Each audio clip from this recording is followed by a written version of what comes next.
Chérif Cheikh Ahmed Tidiane Chérif Diop pour toutes ces informations. Mesdames, Messieurs, merci de nous recevoir chez vous. Nous avons le plaisir de recevoir le vice-recteur de l'UCAD, de l'Université Cheikh Anta Diop de Dakar, professeur Mohamed Bachir Niang. Bonsoir. Bonsoir. Alors, l'actualité, c'est le basculement vers l'enseignement à distance à l'Université Cheikh Anta Diop de Dakar. Une décision déjà contestée par des amicales d'étudiants. Mais avant de parler de ces contestations, de ce rejet par les amicales, pourquoi la décision de passer à un enseignement à distance? Il s'agit d'une décision, il faut le dire. Merci d'abord d'air pour cette invitation. Il s'agit d'une décision du conseil académique. L'université, vous le savez, depuis la réforme de son statut du régime des universités, a plusieurs organes. Il y a un conseil académique qui est compétent pour toutes les questions pédagogiques, un conseil d'administration pour la gouvernance administrative et un recteur.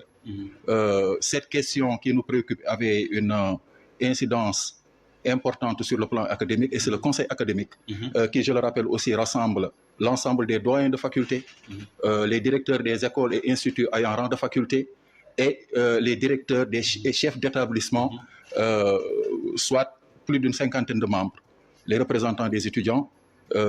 Voilà, c'est ce conseil académique-là qui s'est réuni pour plus de 3 heures d'horloge et qui a décidé qu'il était nécessaire d'aller vers un basculement intégral vers le distanciel.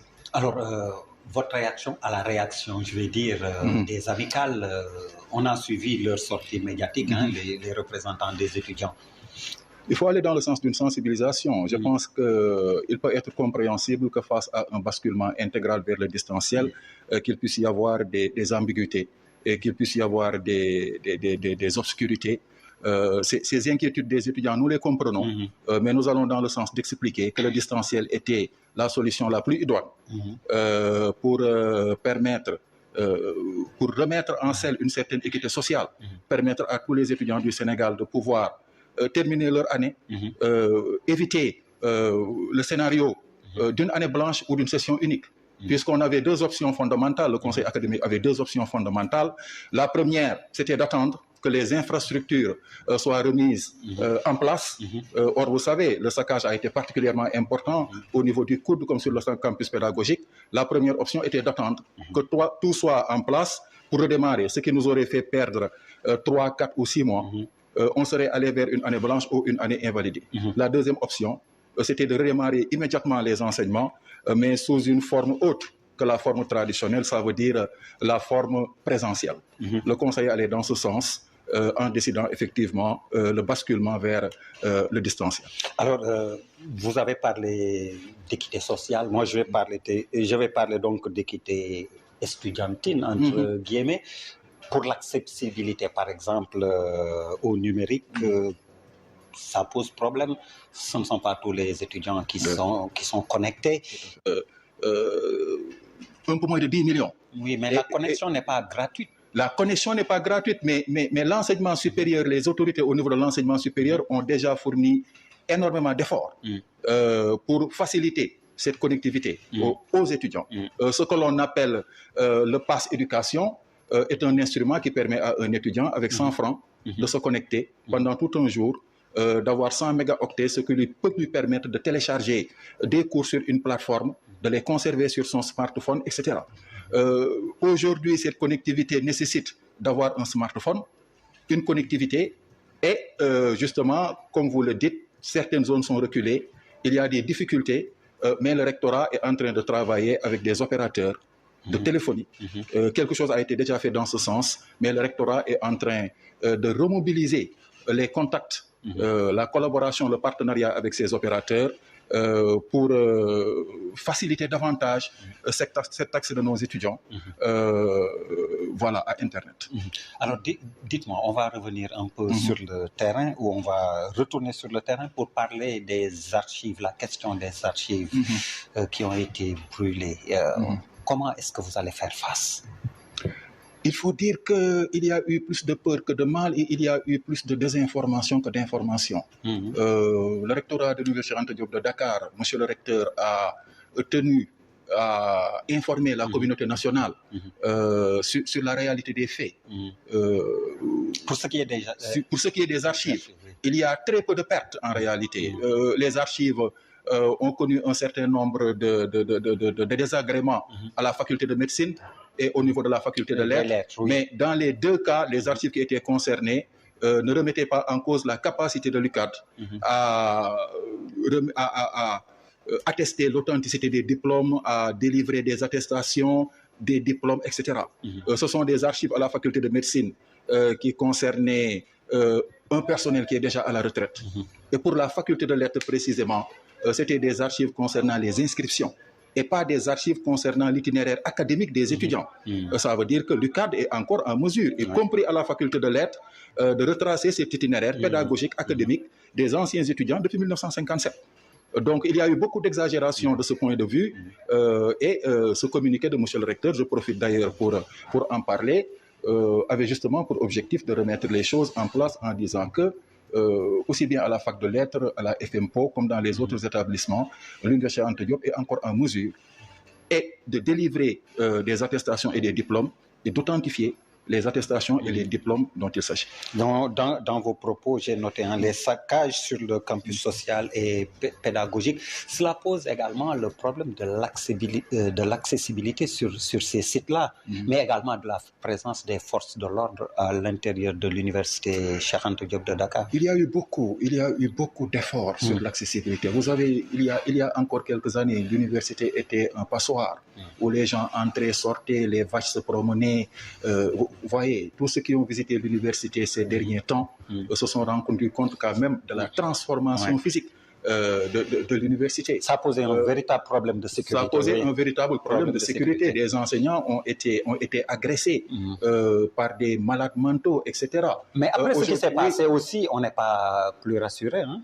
Oui, puisque après ce qui s'est passé, il est temps maintenant d'être rassuré, puisque le conseil académique, c'est l'une des questions sur lesquelles il y a eu une unanimité au niveau du conseil académique. Le conseil académique a autorisé, M. le recteur, effectivement, à positionner la police à l'intérieur de l'UCAD. Et au moment où nous parlons, la police est positionnée sur le campus pédagogique de l'UCAD pour sécuriser les biens publics et les biens privés. Donc c'est une question tranchée aujourd'hui par le conseil académique et qui a été, sur laquelle il y a eu une délibération. Cette délibération a été immédiatement mise en œuvre par M. le recteur. L'UCAD est sécurisé au moment où nous parlons. La police est à l'UCAD et elle sera là pour effectivement veiller à l'ordre public. Oui, mais au-delà de ce cas ponctuel, je vais dire, de manière structurelle, est-ce qu'il ne faut pas revoir les franchises universitaires? Revoir les franchises universitaires. Vous savez, là également, il y a beaucoup de préjugés sur les franchises universitaires. Les franchises universitaires abordent la question sous des angles différents, selon qu'il y a urgence, selon qu'il n'y a pas urgence, etc. Et selon que ce soit le campus social ou le campus pédagogique? Les franchises universitaires concernent exclusivement le campus pédagogique. Exact. Le campus social est un quartier de Dakar, là où les étudiants se restaurent, dorment. Mais il faut reconnaître plutôt sanctuarisé quand même. Hein? Sanctuarisé, mais je veux dire que c'est un lieu qui n'est pas a priori considéré comme un lieu d'expression de liberté publique, de liberté intellectuelle, etc. Les franchises universitaires, c'est le campus pédagogique. C'est l'accès au campus pédagogique pour des acteurs étrangers à l'université qui est qui est restreint, particulièrement les forces de l'ordre.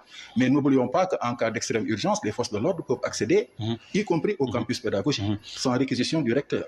Parfois, le recteur a besoin d'un avis. Dans d'autres hypothèses, le recteur n'a pas besoin d'un avis du conseil académique. Ça veut dire que toutes les situations d'urgence, de non-urgence sont abordées par la loi dans ce sens-là. C'est dans ce cadre d'ailleurs que cette délibération est intervenue pour permettre au recteur désormais de faire appel aux forces de l'ordre pour sécuriser le campus. Alors, professeur Mohamed Bachir-Niang, parlons un peu de l'accompagnement au plan social, je veux dire des étudiants, la question de l'égalité des chances, les bourses, les aides également, la disponibilité de la connectivité comme vous le disiez. Je le disais tout à l'heure, les efforts doivent être poursuivis. Monsieur le recteur récemment a encore reçu les étudiants pour discuter des modalités de mise en œuvre du basculement intégral sur le distanciel.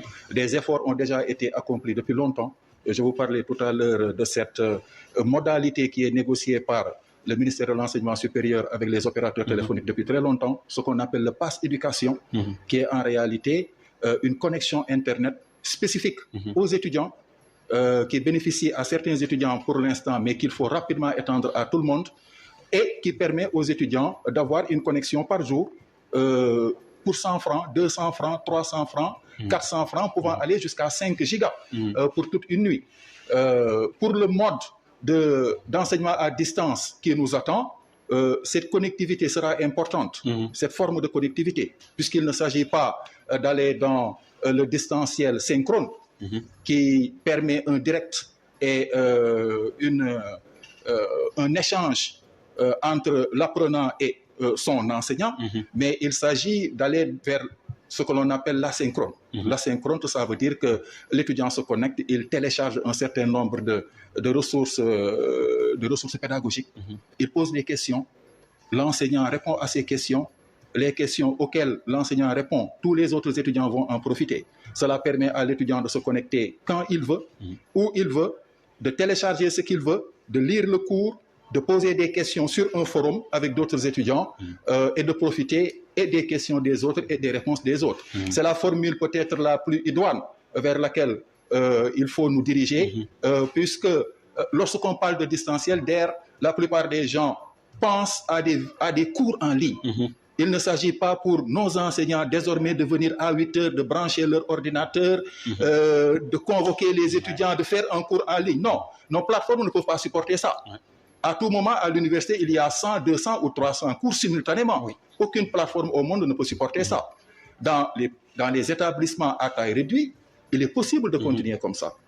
Mais il faut dire que la modalité asynchrone permet de mettre des ressources pédagogiques en ligne, permet aux étudiants de les prendre. Quand je parle de ressources pédagogiques, ce sont des cours, ce sont des TP, ce sont des travaux dirigés, ce sont des articles de doctrine, ce sont des revues, ce sont des exercices, ce sont des corrigés d'exercices.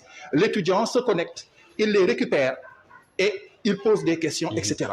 Donc, nos plateformes sont tout à fait en mesure, je voudrais le dire, après la sortie des étudiants et le contenu un peu de leur communication, qu'aujourd'hui, nos plateformes sont tout à fait capables d'accueillir un nombre d'étudiants. Nos plateformes peuvent commencer à avoir des difficultés lorsque le nombre de connectés dépasse 1000.